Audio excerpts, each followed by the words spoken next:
Transpose of the sum of matrices. Hello everyone.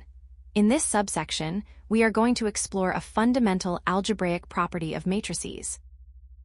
Specifically, we will be examining how the transpose operation interacts when we are adding two matrices together. Understanding this property is very beneficial, as it simplifies complex matrix calculations by allowing us to distribute the transpose operation across a sum. As we move forward in the next few slides, we will define this property mathematically and walk through a practical example to see exactly how it works. Understanding the property. Now that we have introduced the concept, let us dive deeper into the actual property. The transpose of the sum of matrices property states that the transpose of the sum of two matrices is equal to the sum of their individual transposes. To express this mathematically, if we have two matrices, A and B, the relationship is written as the transpose of the quantity A plus B equals a transpose plus B transpose. However, there is a critical requirement we must consider before applying this rule. This is the essential condition. For this property to be applicable, the matrices A and B must be of suitable orders. To clarify, in the context of matrix addition, having suitable orders means that matrix A and matrix B must have the exact same dimensions. For instance, if matrix A is of order m by n, then matrix B must also be of order m by n. It is important to remember that if their orders differ, the addition of the two matrices is undefined.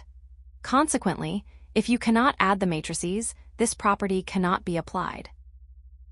Now that we understand the rule and the conditions required, let us move forward to see a step-by-step conceptual breakdown of how this works in practice. Step-by-step conceptual breakdown. Now that we have established the mathematical property and the necessary condition that the matrices must be of the same order, let us break down the conceptual process of how to verify this property. We can approach this from two different perspectives to see if they lead us to the same result. First, let us consider perspective 1, which represents the left-hand side of our equation. In this approach, we focus on transposing the result of the addition. Step 1 is the addition process. We take matrix A and matrix B and add their corresponding elements together. This operation results in a single new matrix, which we refer to as the sum of A and B. Step 2 is the transposition.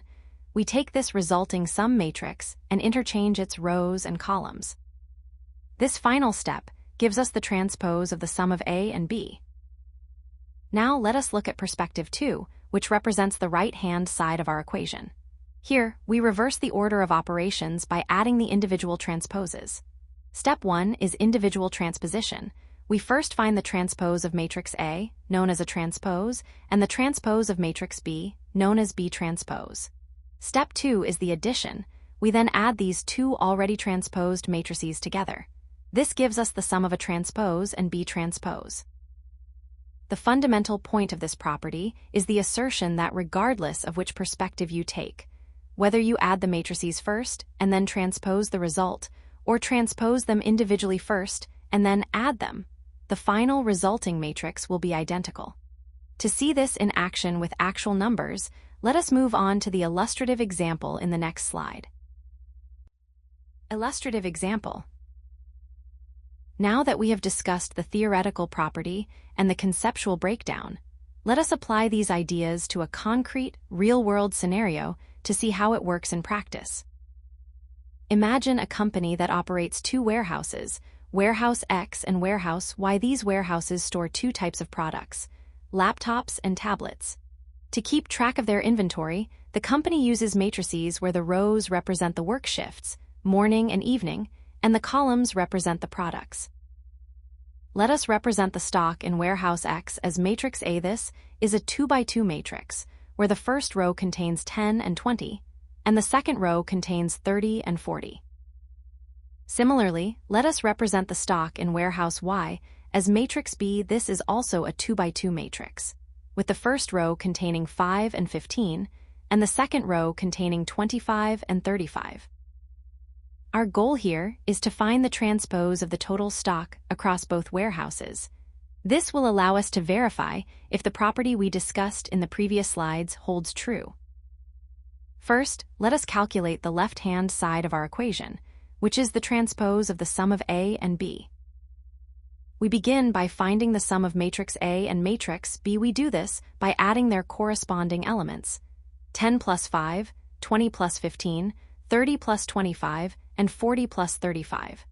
This results in a new matrix where the first row is 15 and 35, and the second row is 55 and 75. Now, we take the transpose of this resulting matrix by interchanging its rows and columns. This gives us a final matrix where the first row is 15 and 55, and the second row is 35 and 75. Next, let us calculate the right-hand side of the equation to see if we get the same result. This time, we will add the individual transposes of A and B. First, we find the transpose of matrix A, which gives us 10 and 30 in the first row and 20 and 40 in the second row. Then, we find the transpose of matrix B, which gives us 5 and 25 in the first row and 15 and 35 in the second row. Now, we add these two transposed matrices together. By adding the corresponding elements, 10 plus 5, 30 plus 25, 20 plus 15, and 40 plus 35, we arrive at a matrix where the first row is 15 and 55, and the second row is 35 and 75. In conclusion, since both the left-hand side and the right-hand side result in the exact same matrix, with 15 and 55 in the first row and 35 and 75 in the second, we have successfully verified that the transpose of the sum of A and B is equal to the sum of the transpose of A and the transpose of B.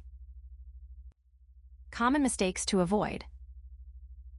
Now that we have seen how this property works through a concrete example, it is important to discuss some common pitfalls to ensure you don't make these mistakes in your exams. First, let's talk about ignoring order compatibility. A frequent error is attempting to apply this property to matrices that have different dimensions. As we discussed in the second slide, the essential condition for matrix addition is that the matrices must be of the same order. For instance, if matrix A is a 2 by 3 matrix and matrix B is a 3 by 2 matrix, you cannot add them together. Consequently, the transpose of the sum of A and B is simply not defined. Secondly, be very careful not to confuse the transpose with the inverse. In your textbooks, you will see the transpose denoted by a prime symbol or a capital T, but do not mistake this for the inverse symbol, which is written as a superscript -1. It is crucial to remember that transposing is a straightforward rearrangement of rows and columns, whereas finding an inverse is a far more complex operation that requires calculating determinants and adjoints. Finally, watch out for incorrect element placement. When you are calculating the transpose of matrix A or matrix B, you must ensure that the element located at row I, column J, moves strictly to row J. Column I. A common mistake students make is mirroring the matrix across the diagonal incorrectly. Be precise with your movements to ensure your resulting matrix is accurate. Keep these points in mind as we move toward our final summary and key takeaways. Key takeaways. Now that we have walked through the conceptual breakdown, verified the property with a practical example, and identified the common pitfalls to avoid, let us wrap up this lesson with the key takeaways. First, let's reiterate the core property we've studied. The transpose of a sum is equal to the sum of the transposes. In other words, the transpose of the quantity matrix A plus matrix B is equal to the transpose of matrix A plus the transpose of matrix B. Secondly, always remember the essential requirement we mentioned at the start. This property only holds if matrices A and B are of the same order. If their dimensions do not match, addition is impossible, and therefore, this property cannot be applied. Thirdly, from a theoretical standpoint, this property demonstrates that the transpose operation is linear with respect to addition. This simply means that the operation distributes evenly across the sum without changing the final result. Finally, let's talk about efficiency. In more complex problems, you now have the flexibility to choose your approach. Depending on how the data is presented to you, it may be computationally easier to transpose the individual matrices first before adding them, or to find the sum first and then transpose the result. Either path will lead you to the same correct answer.